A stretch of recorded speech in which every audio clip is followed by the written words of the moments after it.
নমস্কাৰ বন্ধুসকল, আজি আপোনালোক পুনৰ স্বাগতম জনাইছোঁ আমাৰ চেনেল বিটেল জুচলে। চবেই চাগে কোৱাৰেণ্টাইন পিৰিয়ডতে আছে, সকলো ঘৰতে থাকক, সুস্থ থাকক, সবল থাকক আৰু কৰোণাৰ পৰা প্ৰতিৰোধ কৰিবলৈ একমাত্ৰ উপায় সেইটোৱে। মই আগতেও কৈছোঁ, এতিয়াও কৈছোঁ যে ঘৰত থাকক, চবেই ঘৰত থাকক। এই বৰিং টাইমত আপোনালোকে কি কৰিব? ৱেব ছিৰিজ চাব, চিনেমা চাব। তো সেইবাবে আজি আপোনালোকৰ মাজত এনেকুৱা এখন ৱেব ছিৰিজৰ কথা ক'বলৈ ওলাইছোঁ যাৰ নাম আছুৰ হয়, যি এই কোৱাৰেণ্টাইন পিৰিয়ডত আপোনালোকে চাব।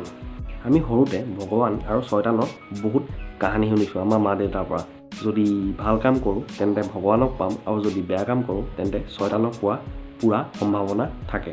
আৰু ভগৱানৰ শয়তান কোনো ওপৰৰ পৰা নাহে, যিটো আমাৰ মাজতে সোমাই আছে।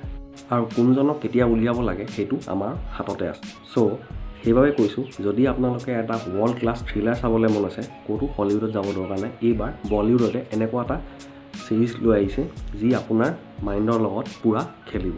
হয়, বিশ্বাস কৰিবলৈ দিগদাৰ হয়, কিন্তু আছুৰে চবৰে মুখত তলাও আনি দিছে। থ্ৰিল, ছাছপেন্স আৰু বিজ্ঞানৰ এক সংমিশ্ৰণ আমাৰ মাজত প্ৰস্তুত কৰা হৈছে এইবাৰ। ভূত নামৰ ষ্ট্ৰিমিং প্লেটফৰ্মত এইটো উপলব্ধ আছে আৰু 14 দিনৰ কাৰণে এইটো ফ্ৰীও আছে। চ' আপোনালোকে ৱেব ছিৰিজখন খতম কৰিব পাৰিব, যিহেতু ৱেব ছিৰিজটো প্ৰায় 36 মিনিট 35 মিনিট তেনেকৈ এটা এপিছড আছে, আৰু টোটেল 8টা এপিছড আছে। আপোনালোকে অতি সোনকালে খতম কৰি দিব পাৰিব, এদিনতে চাই দিব পাৰিব। ত' ব'লক ইয়াৰ ৰিভিউ আৰম্ভ কৰোঁ। ছিৰিজৰ আৰম্ভণি কিছুমান মিষ্টেৰিয়াছ মাৰ্ডাৰ্ছ মানে হত্যাৰ পৰা হয়, যাক পুলিচে এবাৰতে দেখি আচম্বিত হৈ যায়। নৰহত্যা এনেকুৱা যে আপুনি ভাৰসাম্যতা হেৰুৱাই পেলাব, আৰু সকলোবোৰ হত্যাতে দুটা বস্তু কমন থাকে। প্ৰথম হৈছে এই আজব মাস্ক, যাৰ কানেকশ্যন শয়তানৰ লগত থাকে, আৰু দ্বিতীয়টো হৈছে যে সকলোবোৰ ভিক্টিমৰ চিধা হাতৰ ইণ্ডেক্স ফিংগাৰটো কাটি থোৱা থাকে। এনেকুৱা কেছবোৰৰ কাৰণে CBI ছিনিয়ৰ অফিচাৰ ধনঞ্জয় ৰাজপুতক দি থোৱা যায়।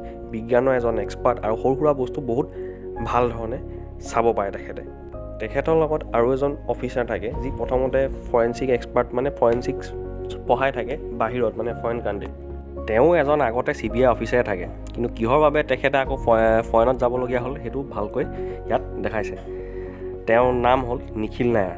তেওঁ এজন গুণী-মানী এক্সপাৰ্ট আছিল, আৰু এটা সময়ত তেওঁ ৰাজপুতৰ ষ্টুডেণ্টেই আছিল, কিন্তু তেখেতৰ লগত মনোমালিন্য ঘটিছিল। কিহৰ বাবে সেইটো এটা ফেক্ট হয়।